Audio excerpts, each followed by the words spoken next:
Well, everybody, check us out. We are back. We're back, baby, back. And we got back too. Yeah. Hey, it was good timing with the song.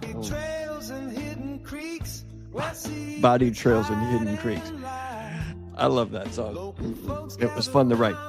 It's a good song. So we are on Swamp Justice Radio. You're listening to Swamp Justice, the song, which is available on Spotify if you want to go listen to the whole thing.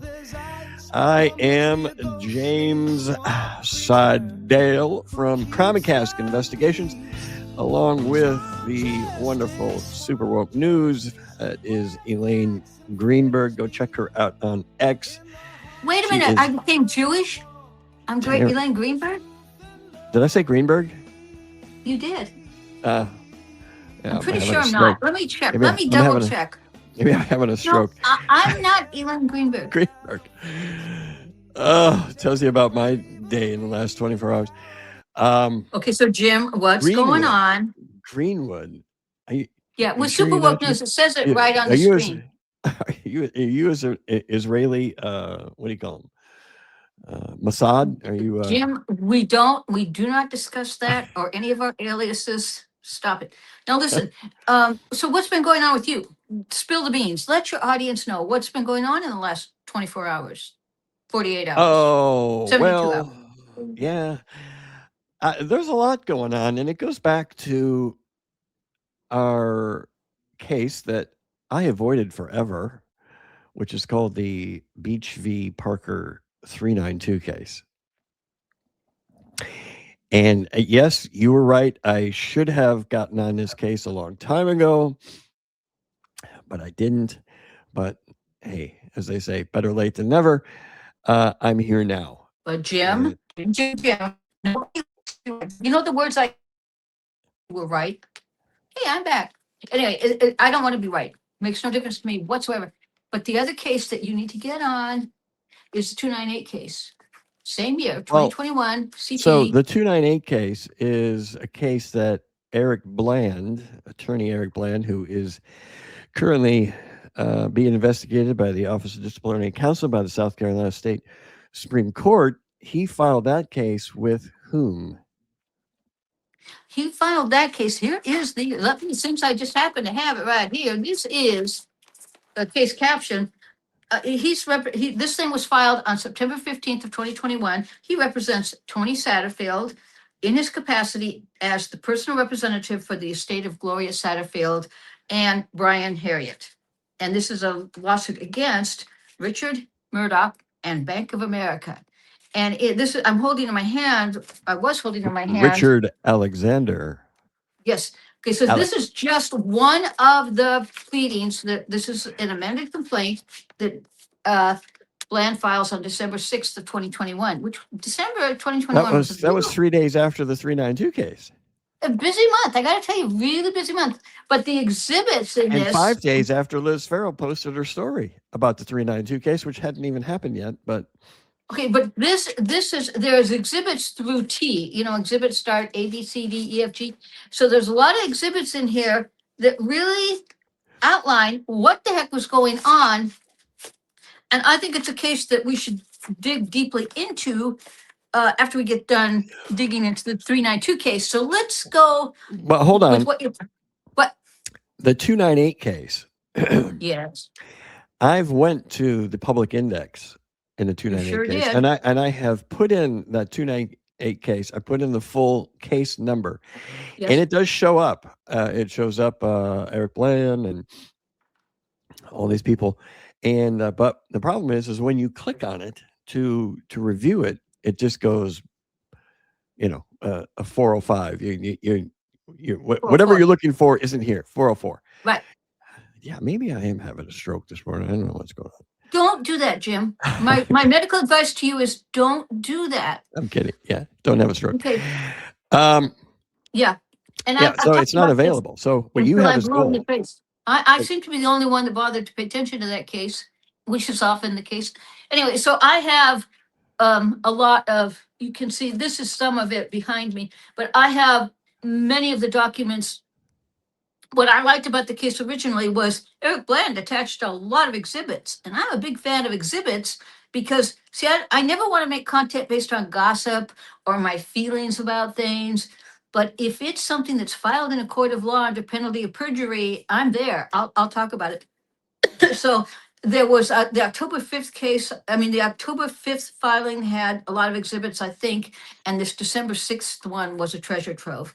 And it really does explain that. But it is not, and I did a lot of content about this saying, people take a look at this case, copy it, record it, whatever. And I don't think people actually did. So I might be the only one left alive outside of Eric Bland and I don't know who else that have the documents he filed. And it's important. And it paints a broader picture of, how can I put this, corruption and collusion and greed and malfeasance. Malfeasance. That's a big word. Than any case I can think about at all. And it was never accurately covered. And one of the things that the only reason I'm engaged in this is that the coverage of these issues was so poorly done. And it's not that the perpetrators were bad, they were, but it's the media covering it were either inept, incompetent, or colluding with, or worse, sucking up to these media figures and personalities that are absolutely not credible, bordering on vile. But anyway, so let's kick off into 392 because something that happened yesterday was a busy day in the 392 case because your best friend, Judge R. Keith Kelly, at 4:00 in the afternoon, from 4:06, 4:12, 4:19, whatever, he's a busy guy denying motions right and left. So it seems to me that this fabulous website, maybe you haven't heard of it, it's CC News Network, you ought to check it out. They have a pretty good article about it. A judge denies Mandy Matney's motion to reconsider. Will the former Hulu executive producer risk jail to avoid deposition? So tell me, because you have this article, I haven't read it, because when I saw that you had written about it, I went and looked at the public index, and then I had a question that I wanted to pursue, and I did that, and that kind of burned up time till we get to here. So let's go with you. Tell me about this article and what's your take on it? Well, what made this article more interesting is back a couple of weeks ago, whenever the Matneys and the Moseses, or whatever the hell they're called, they were in Colorado, and she made a post, and her posts are always off the wall, but this post was interesting, and she says, let me make something very clear. I would rather go to jail and be held in contempt than spend a minute of my time with Mark Moore, Debbie Barbier, or any other skeezy attorney hired by Greg Parker to attack Mallory Beach's family or anyone who has defended them. Gee, Mandy, that's bad. That's bad phraseology right there. It assumes facts not in evidence, Mandy. That's such hyperbole. Greg Parker didn't start this law. He's the defendant in this lawsuit. He's not attacking anybody. And Mandy's the one that goes after people that simply have a differing opinion. I know they've gone after me, and they've gone after people I care a great deal about. And they're nasty about it. And it's not Mandy necessarily, it's that she authorizes or encourages, embraces, or supports her mob of psychotic troll hunters to go after people, to dox them and to harm them. Yeah. And so she says, no, I'd rather go to jail. Yeah, she says they used Liz Farrell's depot against to ask her about her ex-husband and other tormenting questions about our company. Tormenting questions about their company. So she goes, so no, I'd rather go to jail. Okay, so Jim, what's your least favorite word that I say? It's when I call these people neurotic cows. You don't like it. No, I think it's funny. Well, but I don't mean it to be funny, but allegedly for entertainment purposes only. But listen, we can all have our own neuroses, and I get triggered because you say you asked if what did you ask? Did you ask if I was dating? Was that on air or was before we got on air? You said you had something to do this afternoon. I said, what do you have to do? Okay, okay. I can't really talk so about anyway, like, so I could say, so I could say, well, Jim, that triggered me. It did. It triggered me to laugh. It made me laugh and giggle. But it did. If triggering is it got an emotional response, it did. And I think it's funny. But you could ask me something that I wouldn't think is funny. So I'm not saying that Mandy doesn't have a right to be triggered, but we all have to, rein it in. I can't let my neurotic behavior spill over. My neurotic behavior doesn't create a duty for you to do something about it, one way or another. It's something I need to take care of and manage. And what Mandy is doing is not, she's not asking anything of herself to rein herself in and control her own reaction to things. She's saying it's everybody else's responsibility to control her reaction to things. And Mandy, friend to friend or bitch to bitch, you're wrong. You suck it up, girlfriend, and be responsible for yourself. You can't go around suing people, and you sure as hell can't go around attacking people. So she says, I'd rather go to jail. What she does. Yeah. By the way, just for disclaimer purposes, this episode is not about harassment. This episode is about a very public story, honestly, that she made public. And we're talking about a judgment by the Honorable Judge R. Keith Kelly, and what we're going to talk about in this 392 case. And the headline is, what happened to her? You there? Okay. The headline is will former Hulu executive producer risk jail to avoid a deposition? Who has to take a deposition? Everybody. Jim, do you think she's going to go to jail? I don't think so. Do you? Well, if she's a woman of her word, she'll go to jail. If she's not a woman of her word, she'll go to the deposition. So don't you wonder if she thinks those are her choices? She has these attorneys. I think if she reached out this close, an arm's length away, she'd hit Eric Bland on one side and Mark Tinsley on the other. Can't they explain to her, Mandy, you don't need to be afraid of this. It's a process. Well, she'd rather go to jail. That's what she said. Am I not supposed to take her at what she said? Right here. So no, you're rather free to take her anywhere you want. I'd rather go to jail.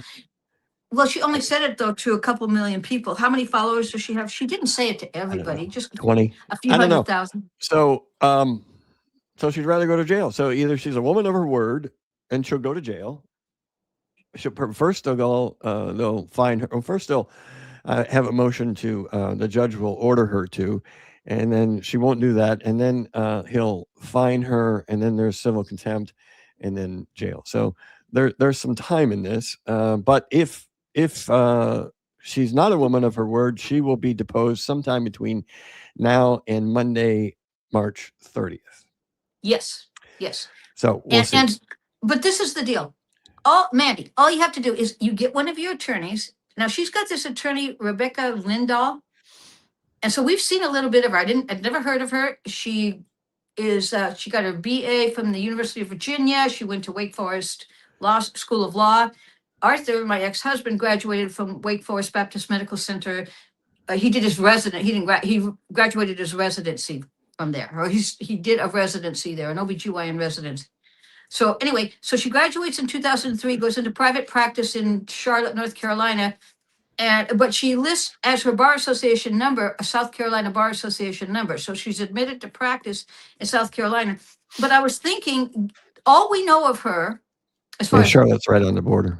Right. But all we know of her is her representation of Mandy. And she, how can I put this politely? She really stinks at it. She doesn't seem to understand defamation law at all. Her pleadings, I think you and I talked about this. It's like she's a 6-year-old child. These aren't legal arguments. She sent you a cease and desist letter that I did think was written by a child. And but she doesn't understand defamation law at all. And she's threatening you. And in the end, she wants money from you, by the way. So I thought, well, who is this clown that's representing Mandy Matney? So anyway, she seems like a nice lady. Her area of expertise is not the area of law that she's representing Mandy in. I'm not sure why Mandy chose her, except that they might be of a similar age. And she looks like Rebecca seems like a nice person. But really not, she's batting 1,000 in terms of losing everything as far as what she's presented to Judge, your buddy, R. Keith Kelly. But I think she's annoyed the judge, don't you? Yeah. I think she's, The judge is not happy. You can because tell what that. she did, it's, because you have 3 grounds for appeal. She filed what's called a Rule 59-3 motion. It's a motion to reconsider. And the motion requires 3 elements. She didn't really touch on any of them, but she did make a point of saying that the court erred. That's saying to the judge, you judge made a mistake. She would have been better off to allege that she had new information or that there was an error of law, but to say to the judge, you made a mistake. And then she uses words that don't belong in a legal pleading. At one point, she's saying predictably, blah, blah, blah, and it's telling that. So she seems like she's sort of personally scolding the judge. I would put that on the list, top 10 list of things not to do in life. When you're trying to get a judge to rule in your favor, don't attack the judge. Don't scold the judge. Don't teach the judge. So this is my advice, Mandy. Okay, students, welcome to Wake Forest. This is our first day of class. The first thing I'm going to teach you, don't piss off a judge. Everybody Really? got that? Write that down. Don't attack a judge and call him dumb, or No. Listen, or not refer just to any him, judge. or refer to him as a imprisoned former rapper for terrible crimes. Don't do that. Who did that? Mandy has done that numerous times. She calls him R. Kelly, and R. Kelly is a rapper who's in prison for doing terrible things to kids. But not in public. She doesn't do that in public. Oh yeah, all the time. I think this is really bad strategy. Forgive me. I think it's really bad strategy. You want something from the judge, and you think you're going to insult him into. There's just a disconnect between reality and what they're doing. Let's take a look at what he said, and we'll go through this because I know how you love these court documents. So this is the judgment. It's a what's it? State of South Carolina, County of Hampton, in the But court. that's a particular form. It's an order form 4 or something like that. It's a form 4. Yep. Yeah. It is the decision by the court. Right there. Yeah. This action came to trial or hearing before the court. The issues have been tried or heard or decision rendered, and it is ordered and adjudged. Here we go. This matter came for review before the Honorable R. Keith Kelly upon Greg Roman's and Gravitas Solution LLC's motion to reconsider the court's order entered on February 5th of 2026, denying their motion to quash for a protective order concerning a subpoena issued by plaintiffs, that's Mark Tinsley in the Beach and the Teutons, on May 2nd, 2025. To PNC Financial Services Group. In lieu of oral arguments, the parties submitted filings and briefs in support of their respective positions. Jim, this is a slightly different. This is one of the other 2 orders that don't relate to Mandy. The one from Mandy is slightly different. This was the one you and I know the least about. What was Greg Roman ordered to do on May 2nd of 2025 under Bentley Price that he doesn't want to do? And I'm not really clear, are you? It seems like he doesn't want to sit for a deposition. That could be. Okay, but if you go further up, they're actually in sequence on the page in terms of time filing. So the first one filed is a motion to reconsider. This is one to compel discovery. This is plaintiff's motion to compel discovery, and the judge granted this motion. This is Mark Tinsley's motion. So this is granted. And so I believe that Parker's is going to appeal this. They filed a motion to reconsider it's procedurally required because they're going to appeal this motion. So, because I read Tinsley's motion on this in favor of this, and they've got a fundamental disagreement here that's worth arguing about. That's kind of more complex than you and I could discuss in this. But the other one, Mandy's motion, where she shall be deposed. I love this. Part of it, what it says is that she shall be deposed no later than 14 days from the entry of this order. And the order was entered March 16th of 2026. So you are 100% right. She's going to have to be deposed or go to jail. Our dear little friend. Okay, so Yeah. So her statement by Judge R. Keith Kelly denied the motion to quash and amended a subpoena ordering her to sit for the deposition testimony as a third party witness in this high stakes lawsuit. So we'll see. She said, "I'd rather go to jail and be held in contempt of court than spend a minute of my time with Mark Moore or Debbie Barbier." So, Jim, what do you think she's afraid of? Why is she so terrified of being deposed? What's your take on it? Well, you have to go tell the truth when you get deposed, and you have to be put under oath. And anything you say contrary to the truth, if that were to happen, I'm not saying it would, but if it were to happen, that would be lying under oath, which is called But Jim, perjury. that's possible. That's possible. But I went back and looked at her motions, because her motion to reconsider she filed on February 17th of 2026. So she's been fighting this she actually seems to fight any motion to be deposed, but and she doesn't seem to be winning those. But anyhow, but her motion is grounded in this idea that she's being harassed and that somebody's going to ask her personal questions, maybe about her dating habits or and about her income.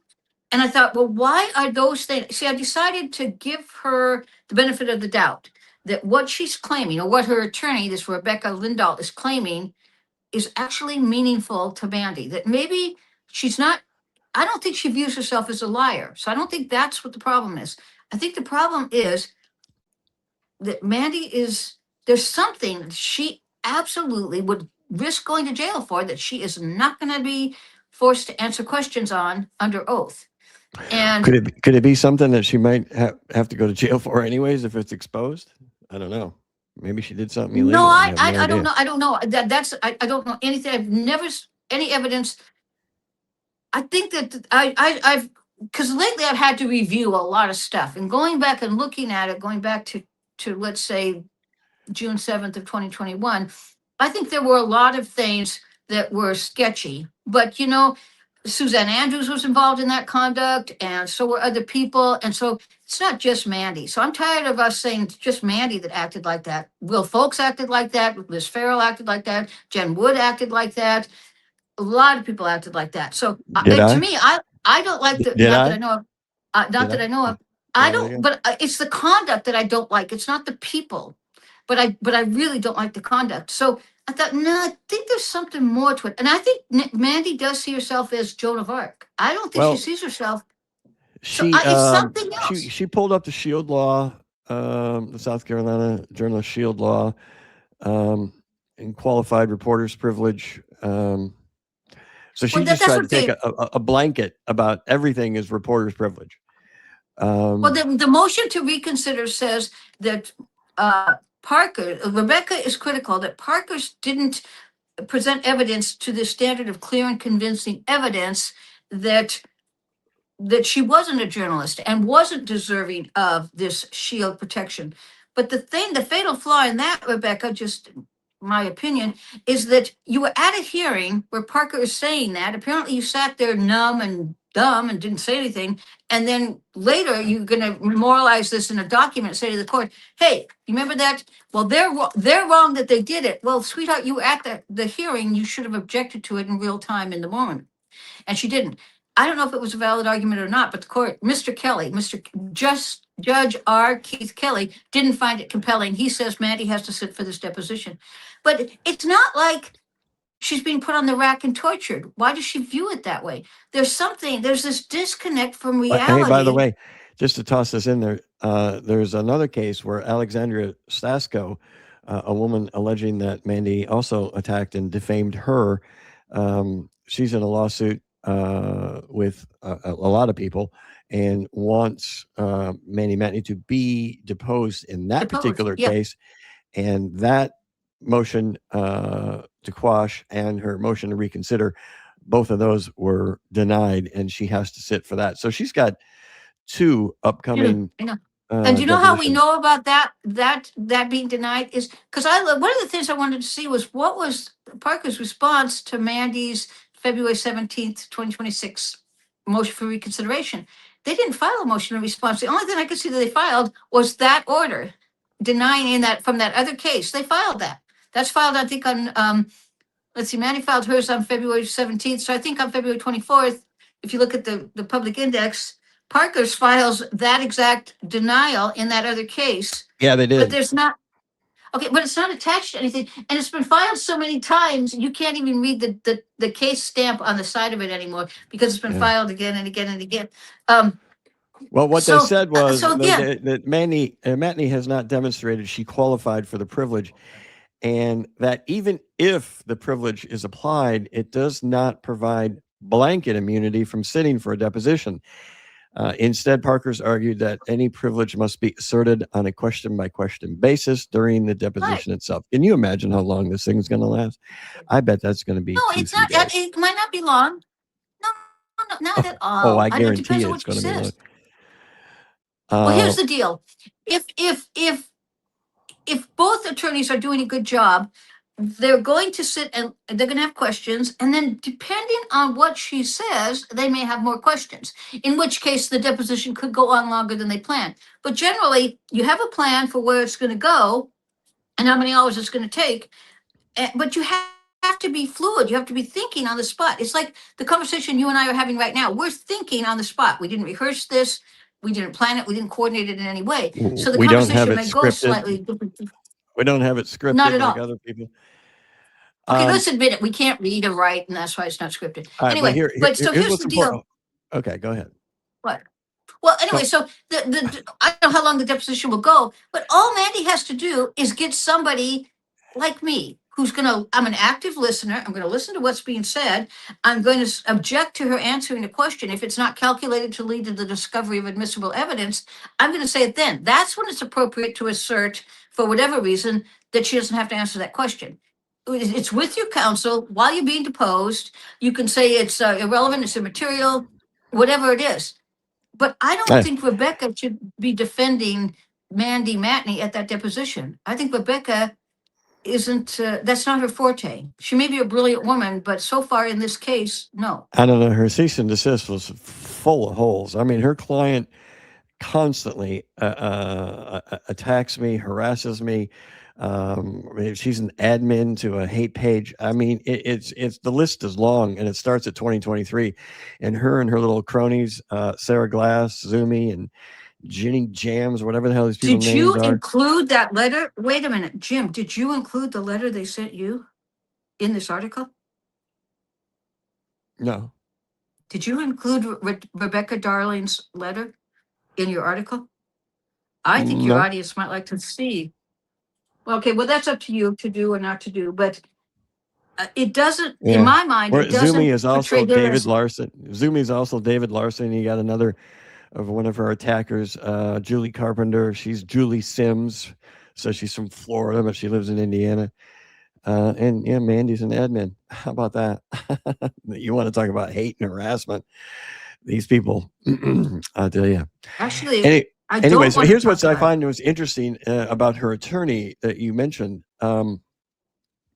Because in the newly issued order that Judge R. Keith Kelly, the Honorable, he reiterated that Mandy's reconsideration that Lindahl put forth for her simply repeated the arguments already addressed and already rejected.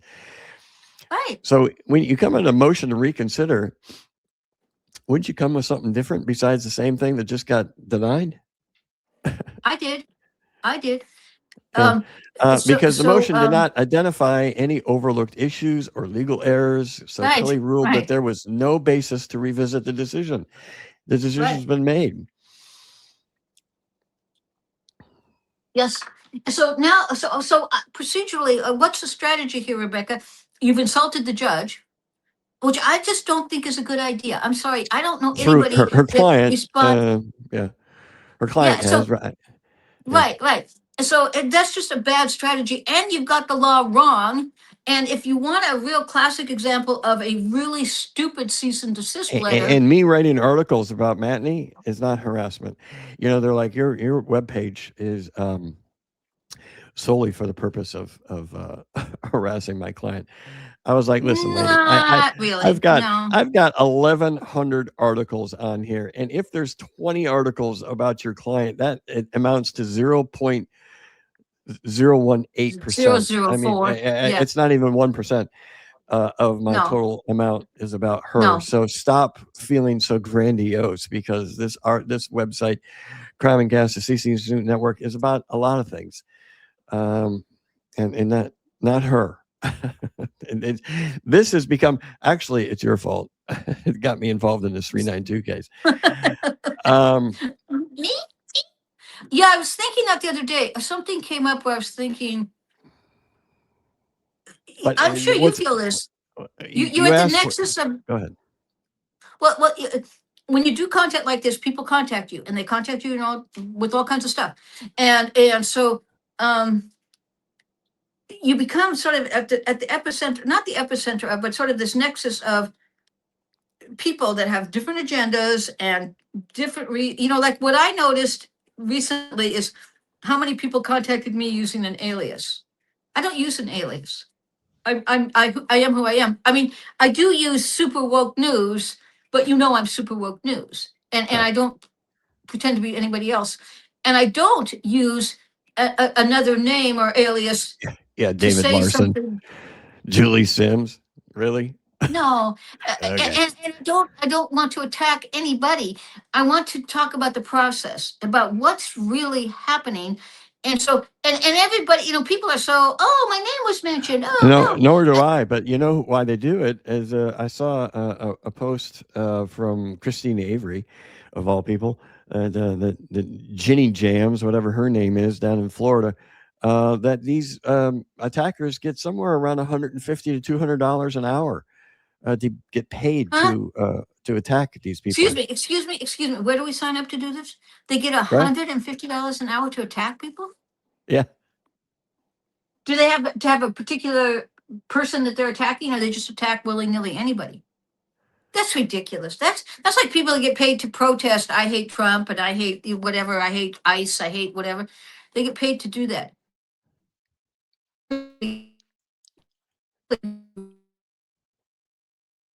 Where'd she go? Paid. Stuck in time over here. You're zooming in and out. I want to ask you something, because you mentioned Christine Avery. So this has come up, Jim.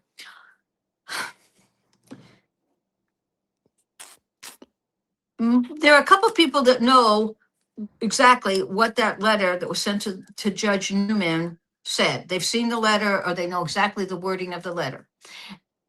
I think Myra Crosby is one. And I think that, okay, so this, now stop me if I'm wrong. Joe McCullough is the other. Okay, that's exactly what I want to get to.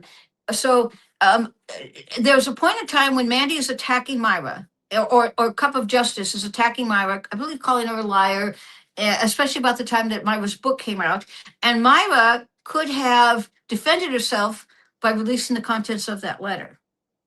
And that she can't because of an agreement signed that says that she only has the right to view the letter. And not only that, but that it's purportedly to protect Myra, that they won't allow that letter to be made public. So I want to ask you. Protect Myra's identity. Well, right. So I want to ask you, who agreed to that? Myra agreed to that. Was Joe McCullough her attorney at the time she agreed to that? No, she didn't have an attorney. She was a sitting juror, I believe. Well, at the time, it was around that time she got wrongly kicked off. Newman made that ruling to protect her identity. Oh my God. This is like they're finding those journals that Becky Hill had access to. So Newman, under the guise, the nefarious, arguably totally false guise that it was protecting her, prevents us from understanding the truth about Christine Avery. And we're supposed to say that was just a coincidence. See, I am so sick of people saying Newman was a great judge when he's not. I'm sick of people saying Will Folks is a great journalist when I don't think he is. I'm sick of people, everybody's throwing rocks at easy targets instead of thinking for a second, wait a minute, what was really going on here? Yeah, or arguing the evidence. Whether Well, it's we don't get the Mandy evidence or until Liz, or later. No, whether no, it's this Mandy is or how Liz or evidence never mattered. What mattered Eric. was the tsunami of gossip that took off like a whirlwind generated by Fitz News and Will Folks and Mark Tinsley and Mandy Matney and Liz Farrell, that the New York Post was, everybody, every media entity on the planet was regurgitating their narrative. Right. And so forget them. I mean, were they right to do that? I don't think so. But it's all the rest of these alleged journalists who let them do it, who sat there, even now, sit there and say, we want to be part of the club, instead of saying, no, we really reject this. It's Right. fucking wrong.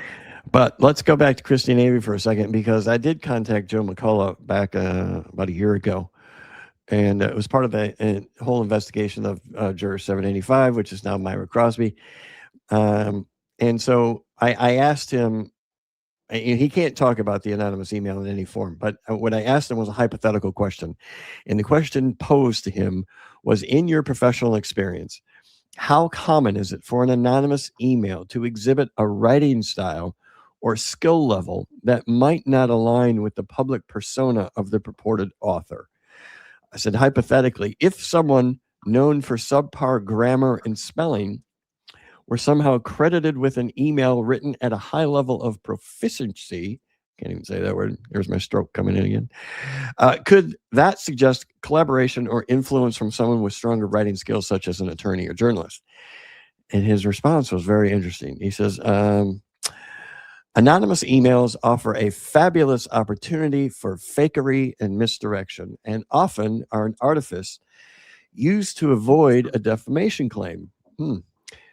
The hypothetical you suggest of a person of subpar English skills, linguistic or writing skills, produced a polished, urbane written product would generally and logically suggest assistance from another's authorship. The converse hypothetical does not track the same logic. A poorly written message with improper grammar or syntax or misspelling may simply be an artifice to cover one's tracks. Many have speculated the famous message from Jack the Ripper from hell, with the many linguistic mistakes, was planned exercise to disguise the higher station in life and education of the author.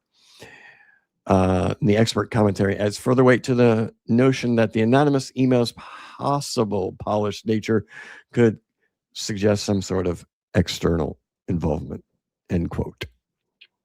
Okay, so you've known about that. I think we first, I forget when you co-wrote the book with Myra, but we've talked about this even on the radio show with Frank, about your knowledge of this. And this letter from McCullough appears to be his way of doing exactly what he's describing, which is sort of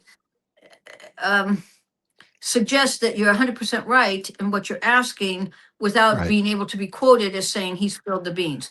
And that's how I took it. And that's consistent with, I have a letter, and somebody sent this to me, and I never used it because it never made a lot of, there was no context to put it in. But it's of Joe McCullough. I'm going to show you. I'm going to show you something. Hold on. I'm going to show you something. Okay. This is an example of Avery's spelling, or she spelled trial wrong. She spelled it as trail. She spelled Newman as new ma'am. Spelled trial wrong again. She spelled the word figure wrong again. In this one, I don't even know what the word TGMHE is supposed to be. TG. It says, it's hard. It's hard. I wanna, WANNA. I wanna say something, but I'm not. I'll be TGMHE, better person. Is that supposed to be the? I'll be the better person, but somehow a GM got in the middle of it. I don't know. I'm not picking on you, Christine. It is what it is. a lot of people aren't good spellers, and that's okay. I'm not making fun of you because you're a bad speller. What I'm pointing out is that it is believed that the letter sent to Newman is written by someone who has the caliber writing skills, according to Joe McCullough, of a journalist or an attorney. I don't know who that journalist or attorney is. I have a good idea, but clearly he doesn't believe that it was written by you. So if it wasn't written by you and you sent it, who gave it to you to send? Because, you, Maybe it's that person she thanked. Didn't she thank somebody around that time for she thanked helping her Luna. out? I'm writing a whole new article about that because there's a lot of inconsistencies in her stories over time. And the truth is easy to remember, but what someone says that may be misinformation or mischaracterized is hard to remember 2 years later. What did I say about that? What did I write about that? Where is that? What did I say? Just in the truth, you just remember the truth. I don't know why. The truth is always easy to remember. That's why I couldn't do what they do, because I can't remember all these lies and fake accounts and fake passwords and calling myself David Larson or Julie Carpenter or Yeah. or Zumi, or what was the other one? The woman that Zumi faked that she attacked for Mandy. I'm trying to ignore that for right now because that may be more. Well, anyways, there's a whole lot. No. I you've already talked about it, and it's in the Freedom of Information Act request, and so you have every right to talk about it. I'm not trying to but that's different than I thought it was, is what I can say so right now. You had mentioned something earlier, but what could Parker's, what could she be afraid of? What could Parker's want from Mandy in her deposition? And I have no idea. It's not just Parker's deposition. She doesn't want to be deposed in the other one. So I don't think it's necessary. It might, we're guessing. We're doing the thing I hate doing. We're guessing that what the hell is this crazy woman's? Why is she so afraid to be deposed? It is uncomfortable. I mean, they could ask me. Who knows? And so everybody gets slightly uncomfortable. If you've ever watched anyone being deposed, even the most sophisticated attorney who's taken lots of depositions, they get uncomfortable. We all do. But why isn't somebody telling me it's okay? It's okay. We'll be there. We'll defend the deposition. When you have an attorney with you, let's just go through it. Called. Because I like to I'll be Mandy. You ask me questions, and we'll see how it goes. I'm speculating about the origin of the text messages. So this has been a big one. Kelly Lyons, we had her on. We all talked about how she got these text messages, and in Mandy and company are saying, oh, it was stolen, doctored. Let me just tell you, I understand there might be close to 5,000 of these things, maybe more. But if you say that they're stolen, you clearly have two brain cells you're trying to rub together to make a spark, because you have no idea how an iPhone works. And that's not what you're doing, Jim. No, it's defamation per se. If you accuse somebody of stealing something, you're accusing them of committing a crime. So it's not as frivolous as that. It's more serious than that. They're accusing. And they also Kelly don't know what the hell is going on when it comes to a iPhone. That's reckless disregard for the facts, right? That's true. Yeah. So they may ask questions like, okay, Mandy, who first obtained the messages? And I'm talking about messages from Mark that went to Liz and got to Mandy, and they, came out with some sort of article, like Liz said in their deposition. When she saw them first, whether she received them directly or through someone else, maybe Farrell, whether anyone at Luna Shark helped obtain or analyze these messages. And we're talking about from Tinsley, by the way, and whether the messages were edited, summarized, or selectively used in reporting. Because that's what this 392 case really comes down to, right? No. But that's interesting. I mean, it's grown into that about just who's credible in this case. And so if Mark Tinsley is engaged in the very conduct. What? I said, No, at this but the point, case, there's so many emotions in yeah, this I thing. agree. It spun wildly, but the case is about this allegation that evil Greg Parker was using pictures of Mallory Beach's dead body, among other things, I guess, in an organized campaign to weaken Renee Beach's resolve to sue him in the 111 case, which is so ridiculous. And anyway, but there's on page 5, I think it's, paragraph number 11, Mark Tinsley says that nobody else but Parker's released the pictures from the sizzle reel or the sizzle reel. And Mark Tinsley himself released the sizzle reel to Liz Farrell, who she admitted in her deposition. He Right. didn't require that she even sign an NDA, but he And also this apparently goes showed back it to, to mock jurors. So yeah. that's the issue. But now it's spun so wildly out of control. But here's a text from August 5th of 2022 between Liz and Mandy. And it says, just in case either of you need a laugh, wait, let's just go back to it. Oh, yeah. Here is analysis by this person named Sarah. And they respond, what the F is happening? And here's where it gets interesting. Parker is not looking like the bad guy here. Is she effing high? And the person responds as, I mean, the only way you can spin that so horribly is if you were smoking some serious good weed. So apparently whoever wrote that manual knows what smoking a lot of good weed means. And then Mandy or Liz says, and Sarah, sit down. I haven't even begun or started defaming you, LOL. So there's behind the scenes of going after a person who's just this Sarah person is not any media person, not anybody for Parker's, just someone who's out, on Facebook and on the internet, putting her opinion out there, and they're attacking her. But wait a minute, They did seem to monitor. I thought they don't attack women. I thought they don't attack No, women. they do. No, they do. Well, they say they do don't. seem to monitor what people are saying. I mean, if you asked me, if you took called me once a month and said, Elaine, what is Mandy saying this month? Unless she's filed in a court of law, I don't know. I don't follow her. When I decided that she wasn't worth following because of all kinds of reasons, I don't follow her. So I don't, So here's where it gets Mandy interesting. thinks, what? It's communications between Mandy and Farrell, because they've worked so closely together, especially during this Parker 392 case. They could ask maybe internal communications between the two of them, discussions about publishing or withholding information, whether they coordinated messagings for podcasts and articles that came from Tinsley, and whether sources were shared. Now, when they're going to get into the source information, I'm sure they're all going to object and try to go to the shield law. And we're not going to tell you who our source is. But Liz has already said it's Mark Tinsley. Liz's deposition was a gold mine for Parker.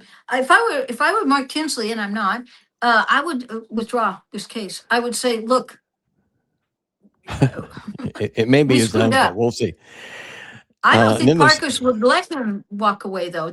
First of all, Parker's has spent a fortune and I'm sure wants that money back. But the case started out just outrageously stupid, kind of simple, but outrageously stupid, and based on a lie. At the time on December 3rd, 2021, when Mark files this, he knows he's disseminated that sizzle reel to Liz Farrell. He has no way of knowing who she disseminated it to. No way of knowing. But and then he also kind of like that same email that that Parker's attorney Susie McWilliams sent to him and says, "Do not open, do not look at it, do not disseminate." And he sent it to Liz Farrell. But poor Susie McWilliams didn't even know that till a month or two ago.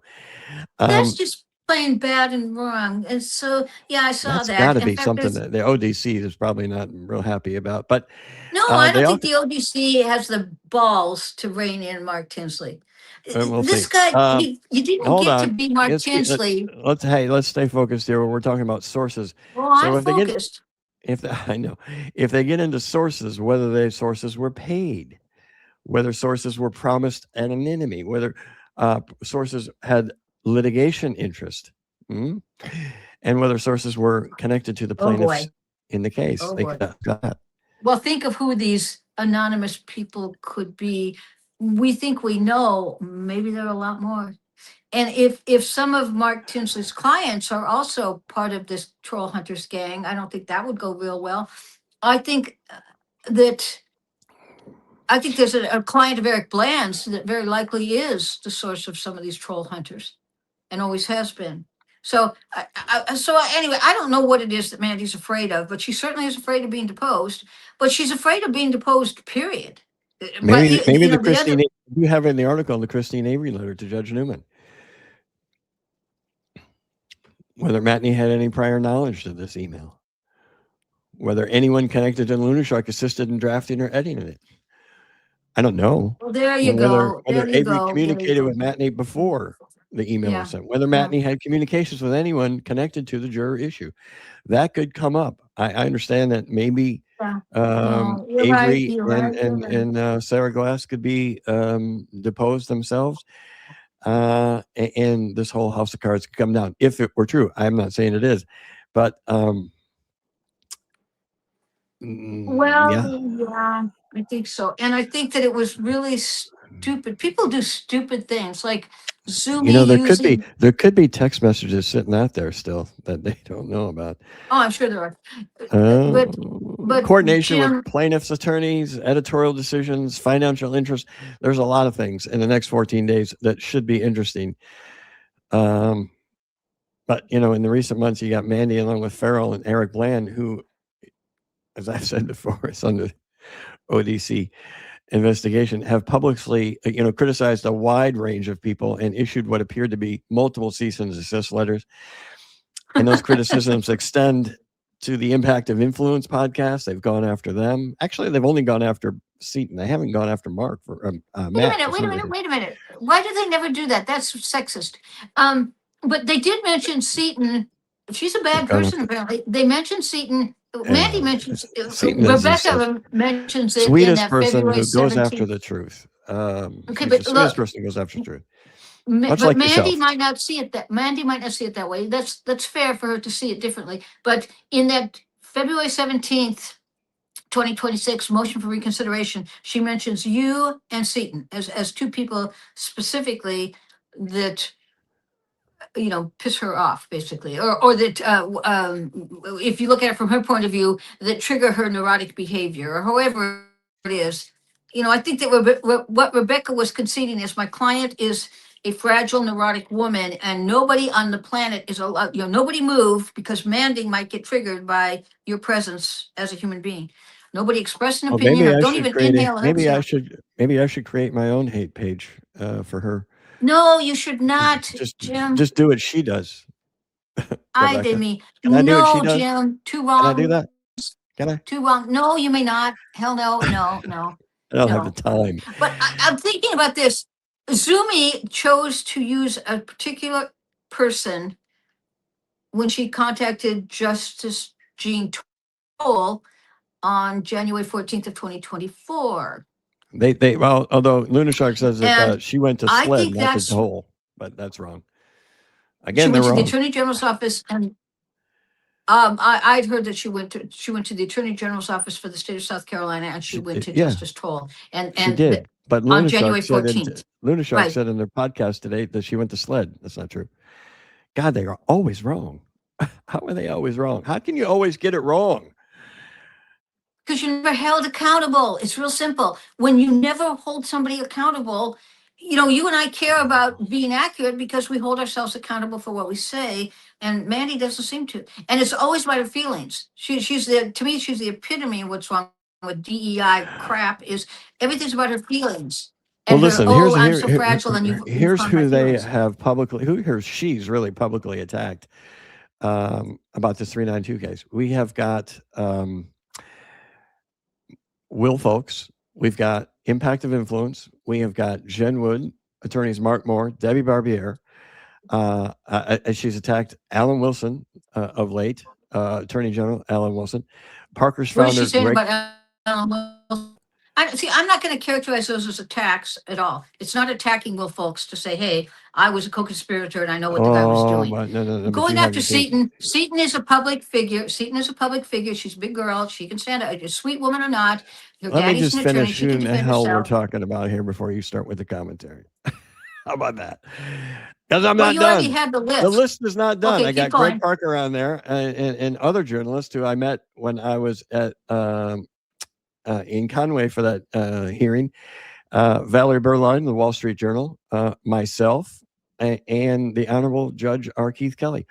All of us have been attacked from her. And that's not even saying the people who have just made a comment, who they have attacked Jim, and went after. no, stop. They've gone after No, you too. yeah, but I don't sit there and say she's attacking me, and I've never gone after Mandy. But No. You're wrong. It is relevant because this is how a 36-year-old woman who's almost 40 years old acts on a daily basis, twice a week, with her co-host, who is an attorney licensed by the state of South Carolina, who do this to people every single day. And it is absurd that grown-ass adults spend their time going after and attacking people for just saying something that's out on the public index, paying these people $150 to $200 an hour to create hate pages, go after, attack, use fake names, use fake accounts, share fake accounts, just go after, attack.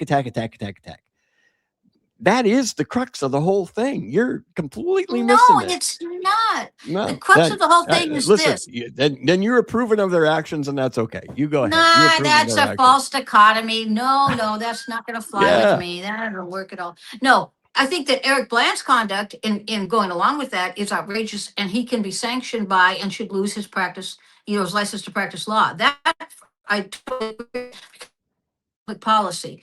But Mandy is free. If she can get a bunch of people to listen to that, we as a society, the value of free speech, have to tolerate some of that. We just do. So do I like what she's doing? No. So my choice is to not listen to it, not be part of it, and not let it come into my life at all. Well, I guess that's where Reject lawsuits come in, and that's why this 392 case is coming in, and that's why Parkers want to talk to her. They want to know how she's acting, how she's doing No, all but this stuff. Parkers didn't file the 392 lawsuit. I know, but Mallory Beach did. they Okay, filed a so subpoena to have that's her deposed. one is not a consequence of the other at all. But do I like what Mandy's doing? No. Do I like that she hurts people that I care about? No, I really don't like it. But it is the price for free speech in our society. So I'm not going to get all excited about it. I'm curious about it though. What the hell has she And now you're done? starting to sound that like she Elon Musk. Would you go to jail, Jim? Would you go to jail rather than be deposed? No, just sit down and be deposed. Just do it and get it over with. I mean, under what circumstances? Jail. Let's get real. Jail. You have cavity searches, and you have bad food, and not comfortable bedding, and no choice in how you do your hair and stuff like that. Yeah, And you Hampton don't get to County ride Jail. around in a boat. I wonder if they have Okay, pink so outfits. I don't know, but why would she even say that? What I get when you're 10 years old and it's just hyperbole and you say it, but when you post it to a following of a lot of people, what is she hiding? It makes me curious about what she's hiding, and I don't know. A part of me thought that it was just about Parkers. She wants to hide whatever, or it was about what she's doing in the Stephen Smith case, or what she was doing in the Satterfield's case, or what Will Folks and everybody was doing in all of that. Maybe that's what she doesn't want to be deposed about, but she doesn't want to be deposed in the other case that has nothing to do with that. The case that the judge just that I think Parker's filed this order denying her motion for reconsideration about being deposed in that case. So Mandy has 2 depositions coming up pretty soon. Was she already deposed in the other case and we just don't know it? Yeah. Because the other order, if you look at it, the other order said she had to be deposed within 14 days of that order, and that order was entered back in 2025 in November. So she's already been deposed in that case. By the way, I do have an old message here from Judge Kelly from an old case, this Evan Hawthorne case, where I thanked him, and he responded and said, "Thank you for the kind words, that I am welcome in any courtroom in which he is presiding." Now, and he Jim, appreciated my media reporting and my activities. So let me just take a guess. With your media reporting, did you call him stupid? Did you question his judgment? Did you question his ability to understand the law or his professional? It seems to me that if No, you what want I did to is reported what I saw. right. Imagine that. So Mandy's attorney's approach to Mandy's attorney has to know, sweetheart, you're going to be deposed. So why are we doing this? All we're doing is making Judge R. Keith Kelly very angry at us. I mean, they are so insulting to him. So I don't think Mandy understands how insulting it is, but I believe Rebecca should understand it. So what the hell is the strategy there? Let's insult the judge so he rules in our favor? By the way, when Mandy goes to jail for refusing to be deposed, when she finally says, I'm tired of being in jail, so then she's still going to have to be deposed. It doesn't mean you get to go to jail and then don't get deposed. Once you get out of jail, you still got to go be deposed. So what's the point? Right. I don't get that, but I don't want to be a let's hate Mandy because I don't hate her. I don't understand her, and I absolutely. I don't hate her. I don't know her. I mean, never met her. Apparently, she hates me though. So whatever. All right. Well, we have gone over the hour time limit here on Swamp Justice Radio. It has been an interesting hour, to say the very least. Right. By the way, just for everybody's references, the reporting reference in this podcast and in the article is based entirely on public available court filings, deposition transcripts, and the statements made publicly on social media and other platforms. It does not involve harassment, intimidation, or private intrusion. Reporting on matters contained in public records and public statements is a core function of journalism. By the way, I am now an award-winning journalist. Did you know that? And congratulations. Yeah, thank you. And reporting on matters, public record, and statements is a core function of that. And is protected by what? The First Amendment. And the information discussed here reflects documents filed in open court and commentary already placed into the public sphere by the individuals involved. So let's just, now we got to start saying these stupid things. But they are what they are. Anything else? What do you got planned? You got big things going on? I got my Stephen Smith book coming out. I got things that are percolating right now, but I'm going to let it play itself out. But something came up, that is kind of, it's a curiosity to me, but I don't want to be at the epicenter of anything anymore. So I'm going to kick the can down the road, actually. But yeah, so I'm stunned at the agenda of the agendas of people swirling around this whole thing. And I think we read a lot of people wrong. I think we tend to take people on face value and we try to see the best in them. And then you start to sort of see what the hell's going on. But something came up. That's, for sure. Yeah. A couple things. All right. Go check her out over on X. She's under Super Woke News, Crime Cask. You can find me anywhere. Just go to some social media and type in Crime Cask. You can find my books. I've got 3 of them out, 4 coming. I have got Defending Alec Murdaugh, Not Guilty by Reasonable Doubt.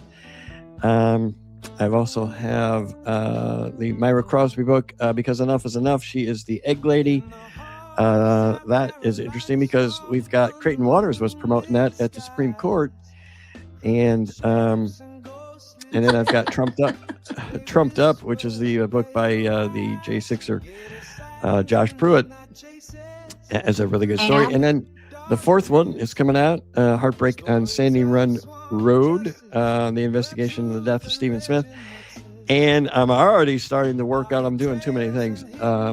Maybe that's why I feel like I'm having a stroke. I'm starting to work on my 5th, which is another Murdaugh book of what they all missed. So that one's not, I'm maybe chapter 2 on that one. That's got a way to go. That's a good, because I think a lot of things got missed. A lot of things, for sure. So much stuff got mixed. Anyways, that's it for us. Swamp Justice Radio. Check us out on YouTube and anywhere you get your podcast, Spotify for sure. We'll see you later. Crime Cask out.